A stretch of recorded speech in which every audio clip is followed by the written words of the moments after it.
नमस्कार साथियों, स्वागत है आपका अपने यूट्यूब चैनल भाषा निकेतन में। साथियों, हम बात करेंगे आज सामान्य हिंदी के एक प्रैक्टिस सेट पर, और यह साथियों बहुत ही महत्वपूर्ण क्वेश्चंस का संग्रह है। तो चलिएगा हम आज का प्रैक्टिस सेट शुरू करते हैं। और जितने भी प्रश्न हैं साथियों आपकी आगामी परीक्षाओं के लिए बहुत ही महत्वपूर्ण होंगे। तो देखते हैं साथियों आज का हमारा पहला प्रश्न क्या है। तो साथियों हमारा आज का पहला प्रश्न है कि हिंदी भारत की है, हिंदी भारत की है, सही विकल्प का चयन कर वाक्य पूर्ण करना है। हिंदी भारत की क्या है? मूल भाषा है, राजभाषा है, अंतर्राज्यीय भाषा है या राष्ट्रभाषा है? तो साथियों देखिए, हिंदी जो है वो हमारी राजभाषा है, और हमारी हिंदी को राजभाषा का दर्जा प्राप्त है। और यह हमारा साथियों भाग 17 है साथियों, उसमें राजभाषा संबंधी प्रावधान हैं अनुच्छेदों में।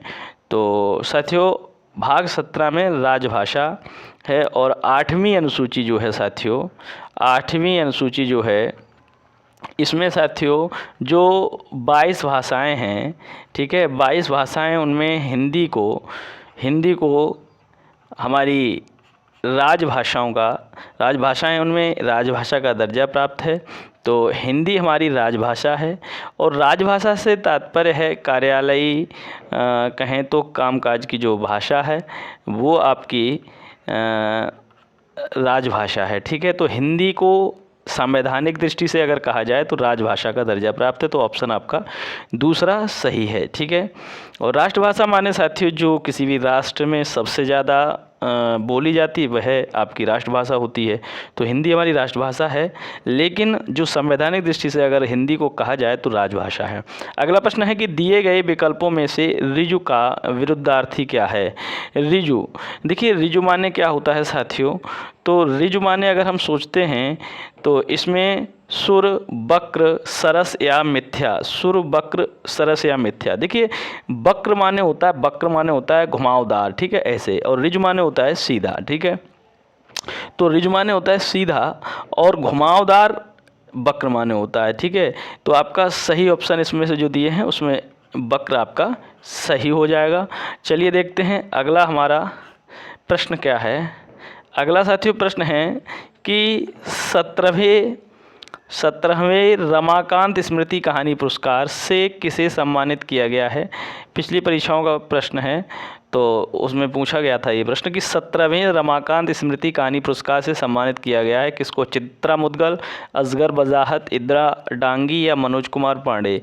तो साथियों सही जवाब आपका हो जाएगा असगर बजाहत को, जो रमाकांत स्मृति कहानी पुरस्कार से सम्मानित किया गया। अगला प्रश्न देखते हैं कि नीचे दिए गए शब्द किस गुणवाचक विशेषण के प्रकार हैं? देखिए गुणवाचक का विशेषण आपको देखना है, तो अच्छा, दानी, न्यायी, कृपालु। देखिए इसमें गुणवाचक के भेद हैं, आकार बोधक, गंध बोधक, गुणबोधक या दोष बोधक। आप बताइए, अच्छा किसी का आकार बता रहा है, दानी, न्यायी, कृपालु, तो इनमें से गुणवाचक किस प्रकार के भेद में से आएंगे? देखिए अच्छा न किसी का दोष है, न गंध है, न आकार है। अच्छा, दानी भी इसी प्रकार से, माने ये सभी अगर आप देख रहे हैं तो अच्छा भी गुण है, दानी भी किसी का गुण है, न्यायी ये भी एक गुण है ना, कृपालु, ठीक है, ये गुणबोधक आपके क्या हैं? सभी विशेषण हैं, गुणबोधक गुणवाचक विशेषण हैं। कौन सा? आपका तीसरा ऑप्शन सही हो जाएगा। अगला हमारा प्रश्न है साथियों कि निम्न विकल्पों में से एक सही विकल्प छांटना है आपको। कौन सा है कि तुम सफल नहीं हो सकते बिना कठोर परिश्रम के, बिना कड़ी परिश्रम के तुम सफल नहीं हो सकते, कठिन परिश्रम के बिना तुम सफल नहीं हो सकते, या बिना कठोर परिश्रम के तुम सफल नहीं हो सकते। अब बताइए इसमें से सही विकल्प छांटना है। देखिए तुम सफल नहीं हो सकते बिना कठोर परिश्रम के, तो यह भी वाक्य आपका सही नहीं है, ठीक है। बिना कड़ी परिश्रम के, कड़ी यहाँ पर शब्द गलत आ जाएगा। बिना कठोर परिश्रम के, ठीक है, तुम सफल किए, परिश्रम किए, है ना, ये शब्द यहाँ पर गलत आ गया, सफल नहीं हो सकते। तो कुल मिला के कठिन परिश्रम के बिना तुम सफल नहीं हो सकते, ये आपका वाक्य शुद्धि की दृष्टि से देखा जाए तो सही है। अगला हमारा प्रश्न है कि कथाकार संजीव को उनकी किस रचना के लिए इंदु शर्मा अंतर्राष्ट्रीय कथा सम्मान लंदन दिया गया था? सात समंदर पार के लिए, डायन के लिए, जंगल जहां शुरू होता है के लिए, या ऑपरेशन जोना की? इन सभी रचनाओं में से किस रचना के लिए इंदु शर्मा अंतर्राष्ट्रीय कथा सम्मान दिया गया है कथाकार संजीव को? तो बताइएगा। तो सही जवाब है साथियों, जंगल जहां शुरू होता है रचना के लिए संजीव जी को पुरस्कार दिया गया इंदु शर्मा अंतर्राष्ट्रीय कथा सम्मान। ठीक है, तो चलिए देखते हैं अगला प्रश्न है कि यह जीवन क्या है निर्झर है, इस वाक्य में प्रयुक्त अलंकार पहचानिए। यह जीवन क्या है निर्झर है, निर्झर माने है ना, झरना कह सकते हैं। तो आपको बताना है उत्प्रेक्षा अलंकार है या कि आपका अतिशयोक्ति अलंकार है, रूपंक अलंकार है, या व्यतिरेक अलंकार है। बताइएगा कौन सा आपका सही हो जाएगा। देखिए क्या दिया गया है आपको समझना है पहले, इसको क्या दिया गया, एक जीवन, एक निर्झर है जीवन, ठीक है, यह आपका जीवन है और जीवन, और यह है निर्झर। समझना मेरी बात को, यहाँ जो प्राकृतिक चीज़ है वो आपकी क्या है, यहाँ जो निर्झर है, ठीक है, निर्झर ये आपका क्या है, और जीवन, तो यहाँ निर्झर आपका उपमान है और यहाँ जीवन आपका उपमेय है। मेरी बात समझिएगा। तो यहाँ जो जीवन को हमारा निर्झर का रूप दिया जा रहा है, क्या दिया जा रहा है, जीवन को निर्झर का रूप दिया जा रहा है। तो यहाँ साथियों आपका क्या होगा, रूपक अलंकार हो जाएगा। माने कहें तो आपका तीसरा ऑप्शन जो है वो आपका सही हो जाएगा। ठीक है, अगला प्रश्न है, दिए गए विकल्पों में से सही वाक्य चुनिए। स्वभाव के प्रतिकूल तुम्हें यह कार्य करना चाहिए। अगला है कि स्वभाव के अनुकूल तुम्हें यह कार्य करना चाहिए, और स्वभावारूप तुम्हें यह कार्य करना चाहिए, या स्वभाव के अनुरूप तुम्हें यह कार्य करना चाहिए। बताइएगा इसमें से आपका सही कौन सा हो जाएगा, सही आपको बताना है। तो इसमें आप देख रहे हैं कि स्वभाव के प्रतिकूल गलत हो जाएगा। ठीक है, स्वभावारूप भी गलत है यहाँ। स्वभाव के अनुरूप तुम्हें यह कार्य करना चाहिए, या अनुकूल, स्वभाव के अनुकूल सही हो जाएगा आपका, अनुरूप भी सही नहीं है। आपका बी ऑप्शन है आपका यहाँ, या दूसरा ऑप्शन आपका सही हो जाएगा। ठीक है, अगला हमारा प्रश्न क्या है कि याचना शब्द का बहुवचन रूप क्या होगा। याचना, बताइए, याचनाओं, याचना, याचनई, या याचनाएं, बताइए क्या हो जाएगा।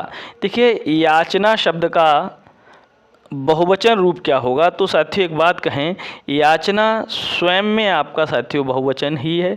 तो याचना का कहें तो बहुवचन भी क्या होता है, याचना ही होता है। ठीक है, हमें याचना करनी चाहिए, हम याचना करेंगे। ठीक है, तो कुल मिला के बहुवचन रूप ही याचना भी हो जाएगा इसका। अगला प्रश्न है कि दिए गए विकल्पों में से विपिन शब्द का समानार्थी शब्द आपको क्या बताना है, कौन सा है। अनल, बाजी, अमी, या कानन। देखिए विपिन माने होता क्या है आपको वो समझना है। देखिए विपिन माने आपका होता है बगीचा, ठीक है, और कानन माने भी क्या है, बगीचा है। ठीक है, कानन, विपिन माने आपका बगीचा। निम्न विकल्पों में से सही विकल्प छांटना है। जीवन क्षणभंगुर है, व्यर्थ नष्ट ना करें। जीवन ये गलत हो जाएगा। क्षणभंगुर है, व्यर्थ नष्ट नहीं करें। जीवन क्षणभंगुर है, ये क्षणभंगुर गलत है। व्यर्थ नष्ट गलत है, ना करें। और जीवन भंगूर कर दिया है यहाँ, व्यर्थ नष्ट ना करें। तो देखिए जीवन क्षणभंगुर है, व्यर्थ नष्ट ना करें, तो कहें तो आपका सही ऑप्शन आपका पहला ही सही है, और किसी में कहीं ना कहीं त्रुटियां हैं, तो पहला आपका सही है। ठीक है, अगला हमारा प्रश्न है, निम्न विकल्पों में से सही विकल्प छांटना है। जीवन हो गया साथियों ना। अगला है, अल्पाहारी शब्द के लिए उचित वाक्यांश छांटिए। जो कंदमूल खाता हो, अल्पाहारी, जो फल खाता हो, या जो पकवान खाता हो या जो कम खाता हो। अल्पाहारी देखिए साथियों, अल्प माने कम और आहारी माने खाने वाला, ठीक है। तो अल्प माने थोड़ा होता है, थोड़ा खाने वाला माने कम खाने वाला, माने चौथा ऑप्शन सही है। लोग आजीवन टट्टू की तरह जुटे रहते हैं, माने टट्टू शब्द का बहुवचन बताना है। टट्टू शब्द का बहुवचन क्या होगा आपको बताना है। तो साथी देखिए, लोग आजीवन टट्टुओं की तरह जुटे रहते हैं। टट्टू की तरह नहीं, टट्टुओं की तरह भी हम बोला जा सकता है, तो बहुवचन टट्टुओं हो जाएगा, ठीक है। अलंकारों के मुख्य भेद कितने हैं? तो साथियों देखिए, अलंकार के मुख्य भेद अगर हम देखें तो अलंकार के दो होते हैं। एक तो शब्दालंकार होता है और दूसरा जो हम कहते हैं वो मुख्यतः में अर्थालंकार आ जाता है, ठीक है। और अन्य के रूप में कभी कभी अगर जाना जाए तो आपका उभया अलंकार, माने जिसमें अर्थालंकार और शब्दालंकार दोनों भेद हों उसे उभया अलंकार कह देते हैं। ये आपका अन्य भेद में है, वैसे दो होते हैं मुख्यतः, ठीक है। अगला आपका प्रश्न है, देखिए अगला प्रश्न है यहाँ पर 19वां दिया। देखिए ये जो अगले प्रश्न छूट गए हैं वो कहें तो किसी गद्यांश इत्यादि के थे, इसलिए नहीं रखे गए हैं। ब्राह्मी में किस लिपि की उत्पत्ति हुई है? देवनागरी, गुरुमुखी, कैथी या खरोष्ठी? ब्राह्मी, देखिए ब्राह्मी लिपि जो है वो किस से की उत्पत्ति किससे हुई है? ब्राह्मी लिपि की। तो याद रखना है साथियों, जो ब्राह्मी लिपि है उसकी उत्पत्ति किससे मानी जाती है? आपकी ब्राह्मी में किस लिपि की उत्पत्ति हुई है? ब्राह्मी से साथियों देवनागरी लिपि की उत्पत्ति हुई है, ब्राह्मी में, ठीक है। तो देवनागरी लिपि की उत्पत्ति हुई है, ठीक है, याद रखना है। रतिपति शब्द का समानार्थी? रतिपति, रतिपति, देखिए रति का पति कौन है भैया? निशाचर, जगदीश, पंचशर या अलकापुरी? देखिए रतिपत का आपको समानार्थी बताना है, तो भैया देखिए पंचशर है। पंचशर को जो है पर्याय, ये कामदेव का पर्याय है। किसका? कामदेव का पर्याय है ना। तो आपको याद रखना है रतिपति का जो समानार्थी है वो आपका पंचशर है, ठीक है, याद रखना है। और उसकी बात का उत्तर कोई न दे सका, सब हो गए, सही विकल्प बताना है। क्या हो गए? जैसे कोई उत्तर नहीं दे पाए किसी बात का तो वो क्या हो गया? निरादर, निरुत्तर, निरंतर या शर्मिंदा? तो साथियों निरुत्तर हो गया। निर्धन उत्तर माने जिसके पास कोई उत्तर ना हो किसी भी बात का तो उसको निरुत्तर कहेंगे। क्या कहेंगे? निरुत्तर हो गया, ठीक है, याद रखना है। अगला देखिए, अगला प्रश्न है हमारा, जयद्रथ वध किस लेखक लेखिका की कृति है? जयद्रथ वध, तो जयद्रथ वध महादेव वर्मा, सुमित्रानंदन पंत, महर्षि गुप्त या जयशंकर प्रसाद? तो जयद्रथ वध जो है वो साथियों रचना बहुत ही फेमस कवि मैथिली शरण गुप्त दद्दा, ठीक है, इनका उपनाम दद्दा भी है, की कृति है आपकी कौन सी? जयद्रथ वध, याद रखना है। अगला है प्रश्न, कई दर्शकगण किस विशेषण का उदाहरण हैं? कई दर्शकगण निश्चित, देखिए कई माने निश्चित नहीं है, ठीक है, ये भी निश्चित नहीं है, तो दोनों तो ये गलत हो गए, ठीक है, ये भी गलत, ये भी नहीं। अब अनिश्चित में देखिए, दर्शकगण अनिश्चित है और अनिश्चित है, सही है। दर्शकगण परिमाणवाचक है संख्यावाचक? देखिए आप दर्शकों को परिमाण माने तौल सकते हैं कि गिन सकते हैं, तो साथियों ये ऑप्शन आता है गिनने वाले में, तो माने संख्यावाचक हो जाएगा। आपका चौथा ऑप्शन सही हो जाएगा। अगला देखते हैं, अगला हमारा प्रश्न क्या है?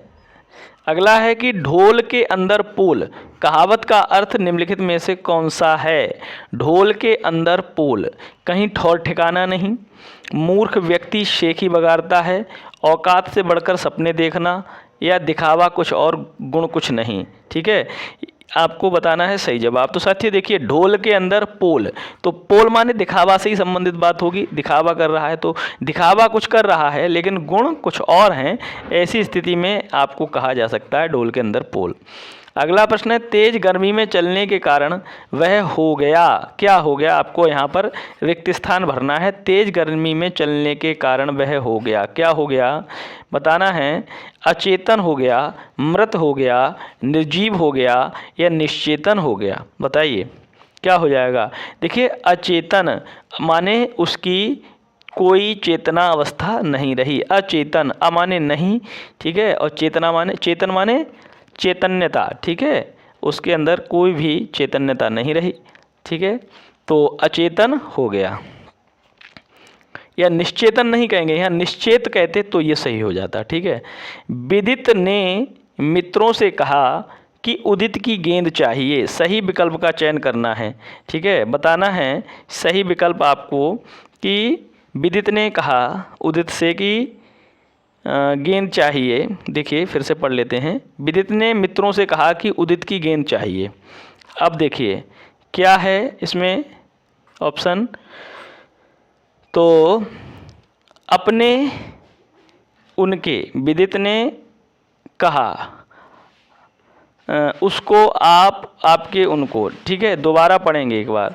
विदित ने मित्रों से कहा, विदित ने अपने मित्रों से कहा, ठीक है, क्या हो जाएगा इसमें, विदित ने अपने मित्रों से कहा कि उसको उदित की गेंद चाहिए, उसको, ठीक है, यहाँ अपने और उसको सही होगा, तो देखते हैं कौन सा ऑप्शन में ऐसा दिया है। अपने और उसको, पहले ही ऑप्शन आपका सही है, ठीक है, तो पहला ऑप्शन आपका सही हो जाएगा। सरसिज का सरसिज शब्द का पर्यायवाची शब्द निम्नलिखित में से कौन सा है? सरसिज का बताइए। नलिन, नौकर, आदेश या दृग, बताइए सरसिज शब्द का पर्यायवाची शब्द कौन सा है? बताएं सरसिज शब्द का पर्यायवाची कौन सा है? तो साथियों सरसिज शब्द का, सरसिज माने होता क्या है आपको यह समझना है। नलिन, नौकर, आदेश या दृग, तो सही जवाब आपको बताना है। तो साथियों नलिन क्या हो जाएगा? नलिन, सरसिज, ठीक है, माने जन्म लेने वाला और तालाब में, तो नलिन हो जाएगा। क्या हो जाएगा? नलिन माने कमल के समान, तो कमल, नलिन विलोचन, ठीक है, नलिन माने कमल होता है।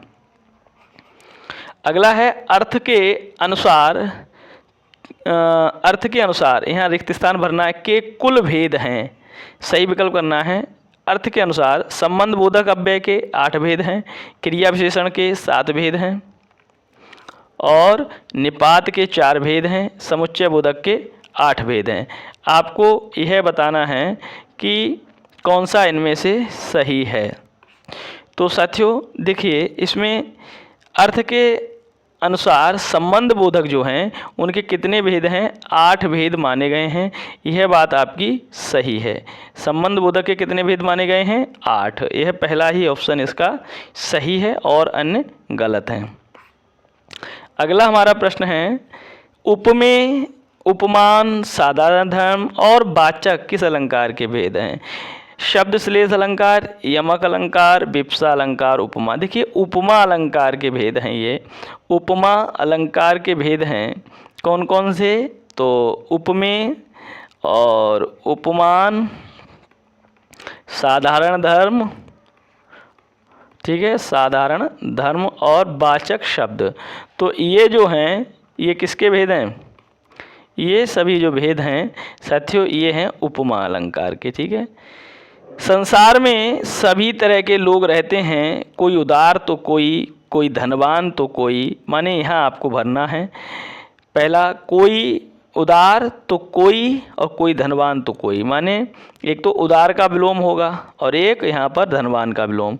देखिए उदार तो अनुदार, अनुदार, ठीक है, अनुदार और अनुदार। देखिए यहाँ अनुदार तो ठीक है ये वाला, यहाँ पे भी अनुदार है, तो यहाँ आपको बताना है कौन सा ऑप्शन सही है। 2 में अनुदार है, उदार और अनुदार, विलोम की बात की जाएगी, ठीक है। और आपको बताना है रंग तो होगा नहीं, रंग तो होगा नहीं। तो संसार में सभी तरह के लोग रहते हैं, कोई तो उदार तो कोई संकीर्ण हो जाएगा, यहाँ क्या हो जाएगा? संकीर्ण। धनवान तो कोई क्या हो जाएगा? निर्धन। एक तो यहाँ भर जाएगा आपका संकीर्ण, ठीक है, पहले ऑप्शन में, और दूसरे में क्या भर जाएगा? निर्धन। तो कौन सा ऑप्शन सही है देखते हैं। तो आपका संकीर्ण और निर्धन पहला ही ऑप्शन आपका सही है, ठीक है। सॉरी। अगला हमारा प्रश्न है, रघुपति राघव राजा राम में कौन सा अलंकार है। देखिए रा वर्ण की पुनरावृत्ति आप देख रहे हैं, और जहाँ रा या किसी वर्ण की पुनरावृत्ति होती है वहाँ आपका अनुप्रास अलंकार होता है। वर्ण की आवृत्ति अनुप्रास अलंकार में होती है। ठीक है, चोरी करके तुमने ऐसा कार्य किया है कि तुम्हें चाहिए, क्या चाहिए माने प्रश्न देखते हैं अब आपके ऑप्शन कि चोरी करके तुम्हें क्या चाहिए। मुहावरे में चादर तान कर सोना, सॉरी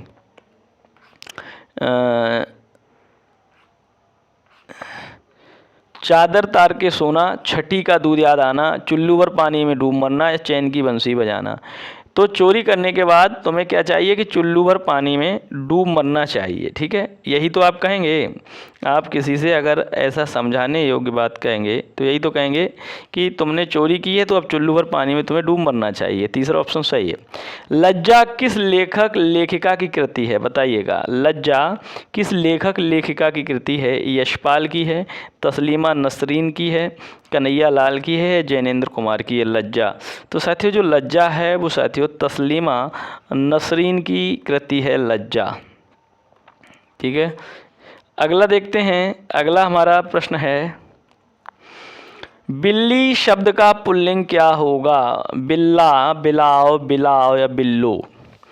तो बिल्ली शब्द का भैया बिलाव होता है, बिलाव।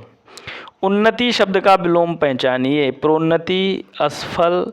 देखिए प्रोन्नति एक समानार्थी शब्द है और असफल भी गलत है, पतन भी। उन्नति अवनति सही है ऑप्शन, चौथा ऑप्शन आपका सही है। अगला प्रश्न है कि शीशम इस शब्द का लिंग क्या है। पुल्लिंग, स्त्रीलिंग, कारक, सहायक क्रिया। ये सब छोड़िए, लिंग आपको बताना है। लिंग पुल्लिंग या स्त्रीलिंग क्या है।